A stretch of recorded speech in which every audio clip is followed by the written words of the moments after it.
Pues fíjense, porque la semana pasada en Jaeneando estuvimos hablando de los Reyes Católicos que estuvieron una temporada aquí en la provincia de Jaén, estuvieron en Jaén Capital y bueno, pues hablaba con Joaquín Cruz Quintás sobre pues esa cuestión, ¿no? Consabida sobre todo por los baezanos de que hubo ciertos rifirrafes y que bueno, pues que Isabel la Católica tuvo que tomar una decisión salomónica y bueno, no voy a contar más porque ya lo va a contar Joaquín Cruz Quintás. Muy buenas tardes. Muy buenas tardes, José, y a toda la audiencia. Hacíamos el paréntesis para hablar un poco de lo que pasó en Baeza y en Úbeda también con la reina Isabel. Es que entró a tope, ¿eh? La puso todo en su sitio y le derribó las torres porque eran demasiado, ya dijimos, díscolos, demasiado ambiciosos y ella quería poner de manifiesto que la que mandaba era ella, claro. Bueno, todo tiene aquí que un ver. Documento con las palabras exactas de, como me lo pediste, sí, te lo traigo. Venga. ¿No? ¿Qué decía la reina? Pues tenemos un fragmento de una carta real que decía así: sepades que yo envío a esa ciudad a Pedro de Barrio Nuevo para que en mi nombre y por mi mandato reciba el alcázar de ella y la derribe, y asimismo el torrico de la puerta de Úbeda, que se conserva, ¿verdad?, en la puerta de Úbeda, según que más largamente se face mención en una mi carta patente que sobre ello le mandé dar, y por ella veréis, y por cuanto yo soy informada que en esa dicha ciudad han enfortalecido ciertas torres, especialmente la de los altares, o aliatares, ¿no?, en las torres de las puertas del postigo, del Azacaya y la de Jaén, o sea, donde está ahora la Fuente de los Leones, ¿no? Por ende que vos mando a todos y a cada uno de vos que las dedes entreguedes al dicho Pedro de Barrio Nuevo y de fagades entregar para que luego entregado de ellas las derribe e faga derribar, porque así cumple a mi servicio y bien e paz e sosiego de la dicha ciudad. ¿Cómo habla en castellano antiguo, mi Joaquín? Hablábamos en Jaén, antes no nos comíamos la S hasta el siglo XVI-XVII. Antes la S sí que se pronunciaban bien. Claro.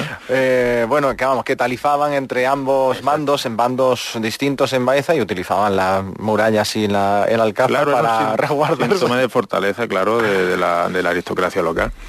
Sí, bueno, bien, ¿no? Lo normal. Normal, pues hay tantos palacios en Baeza, allí la aristocracia era más fuerte, en la nobleza en Úbeda de Baeza era más importante incluso que en Jaén.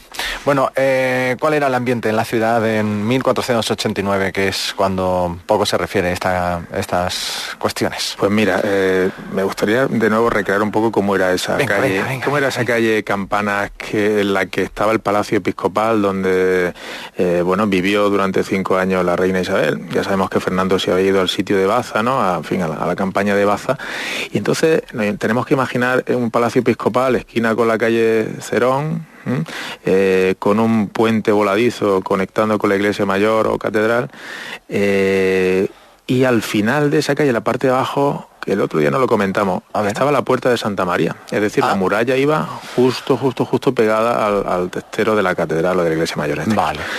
Y esa puerta era especialmente fuerte, tenía 4 torres.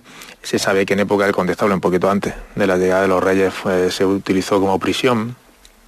Y además se sabe también, lo cuenta esto el de Maza en su retrato al natural de la ciudad de Término de Jaén de 1794, que había restos romanos de epigrafía y la piedra, etcétera, de época romana, del Jaén romano, que se habían trasladado allí, porque el Jaén romano no llegaba hasta esa zona, era básicamente la Magdalena y San Juan aproximadamente, ¿vale? La Oringis o Aurigui, ¿no?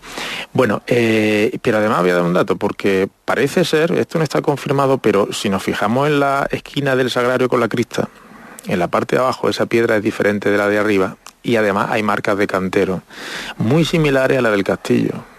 Similar al del castillo, lo que nos hace pensar... Cuando se dice marca de cantero, para que la gente lo entienda. La firma, que los canteros, los que labraban la piedra dejaban en las mismas, ¿no? Y entonces son muy similares a las que encontramos en el castillo de Santa Caterina o el Alcázar Nuevo de Santa Catalina. Vale. Y entonces eso nos hace pensar que efectivamente son medievales. Y posiblemente sea el arranque de la torre, que era una de las más importantes de la ciudad, que se abría ya pues a lo que se conocía, fíjate qué bonito, los prados de San Francisco, porque todo eso... Que no tiene nada que ver con los prados otros, ¿no? No. Eso era, bueno, pues una zona extramuros, por tanto, donde estaba el convento de San Francisco, del que ya hablaremos, porque bueno, estaba en el solar de donde está la Diputación ahora mismo, evidentemente. Vale. Pero alguna historia, por cierto, ahí seguramente sería donde Colón pararía, pero bueno, ya hablaremos. Uy, me interesa lo del convento de San Francisco, sí, porque sí, además... Eso es para uno o varios programas o más, porque realmente era un convento interesantísimo, una pena que se perdiera, aunque ganáramos un edificio con nobleza como el de la Diputación. Vale. Pero fue un poco penoso. Bueno, entonces, ¿de qué hablamos? Sí, ¿De la corte? Del ambiente, bueno, que íbamos a ambientar un poquito, y es verdad que esa llegada de los reyes, ¿cómo afecta a Jaén? Pues evidentemente transforma por completo la vida de la ciudad, ¿no? Claro. Es decir, la presencia real no solamente se circunscribía a los reyes o a la reina, sino que llevaba pues una serie de soldados, de cortesanos, de clérigos, caballeros, cocineros, escribanos, sirvientes, es decir, la cantidad de gente y de gente importante que viene es verdaderamente relevante, ¿no? Entonces las calles y plazas se llenan de movimiento, todo esto lo cuenta don Rafael Ortega Sagrista, se preparan alojamientos, se requisan casas, se adaptan edificios públicos, que no en vano van a estar aquí muchos meses, bueno, no se sabe cuántos, pero se sabe que es para tiempo, ¿no? Y además, pues la población jienense, ¿cómo puede recibir a los reyes? Pues con mucho fervor, y también con mucho fervor religioso, porque simbolizaban, como luego hablaremos, pues esa mezcla de la patria y la religión, ¿no? Los dos grandes valores de la época, sobre todo, consciente el pueblo de Jaén, claro, de que su ciudad se convertía en el corazón de todo ese esfuerzo bélico que además, como se dice, como decía lo antiguo, remanecía desde el inicio de la Reconquista, 7 siglos atrás, ¿no? Y que pretendía acabar con la conquista de Granada. Entonces me imaginaba un Jaén donde se organizan procesiones, actos litúrgicos, recepciones solemnes en la iglesia mayor, en el Alcázar, en el castillo, en fin, iba a cambiar, a revolucionar por completo la ciudad, como es lógico. Te voy a romper todo el esquema, porque es que he hablado de gente que venía aquí a la ciudad y la semana pasada ya nos quedamos, la gente se quedó pensando, si el José Gómez ha dicho que también llegó a la ciudad Colón. Sí. No quiero que se nos quede eso en el tintero, porque es que es bastante gordo. Entonces, tenemos una ciudad en la que durante etapas, temporadas, están viviendo los reyes católicos, y a decir los reyes magos, tío. Bueno, también viene todo los reyes católicos, y de repente pues que aparece por aquí un tal Colón, ¿no? Sí, un tal Colón que en aquella época, bueno, al fin y al cabo tampoco era muy conocido. ¿Había descubierto las Américas ya? No, ni mucho menos, estábamos en el año 89 y estaba intentando buscar financiación para ese viaje, que no era para descubrir América, era para, en fin, lo que quería era llegar a Asia por el comercio de las especias, claro, que era una vía directa, evitando la zona de Oriente y Oriente Medio para, bueno, es que en aquella época el comercio de las especias, el que tenía eso es como si tuviera oro. Ahora nos cuesta entenderlo, pero entonces era algo absolutamente fundamental en el ámbito económico, ¿no? Entonces llevaba varios años intentando obtener apoyo para su proyecto de llegar a las Indias, pero que la India era la zona de la India verdadera, ¿no? Claro. No lo que nosotros conocemos como la India, ¿no? Lo que pasa es que se encontró en medio con América, ¿no? Como sabemos, ¿no? Y bueno, había sido ya rechazado en Portugal, como también se conoce, y había acudido a la corte castellana buscando audiencia con los reyes católicos. La reina le había dado calabaza siempre, pero en... Qué equivocada estaba. Sí, bueno, es que se hacía la dura, pero precisamente en 1489 pues viene a Jaén, se entrevista de nuevo con la reina, y parece ser que ahí es donde se produce un cambio de criterio, la reina le da esperanza. Jaén fue fundamental para la calle Campana en concreto, ¿no?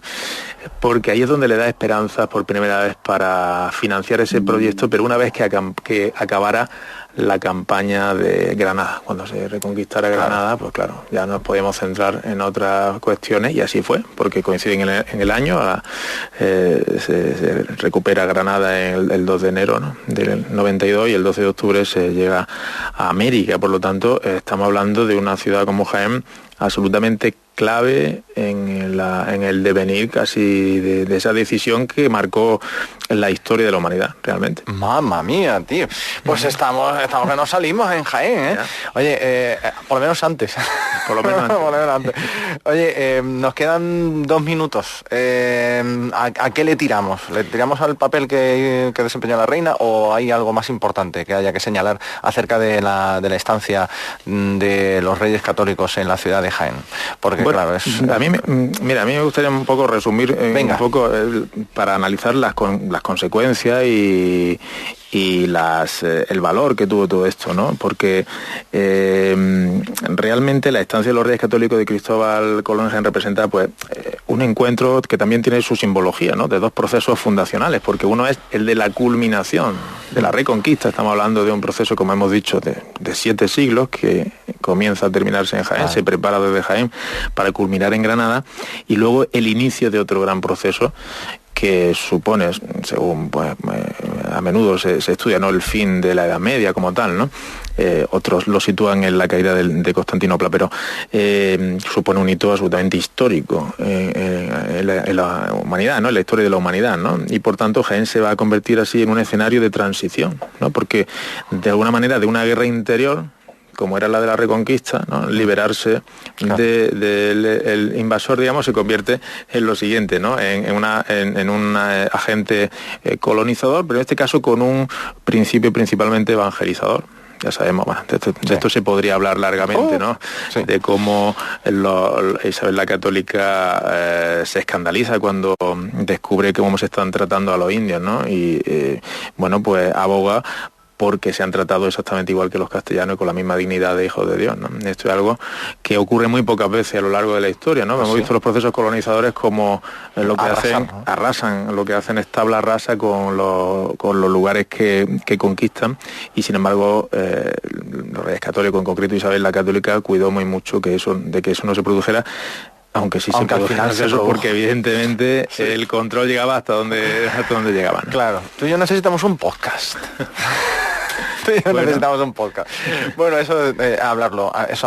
Bueno, Joaquín Cruz Quintas, de verdad, muy interesante. Eso del convento San Francisco, no lo perdamos de vista. Sí, eso es un capítulo aparte. Genial. Y gracias por traerme mi ciudad de Baeza, que eso siempre me gusta. Un placer, por supuesto. Muchísimas gracias, que tenga buen martes.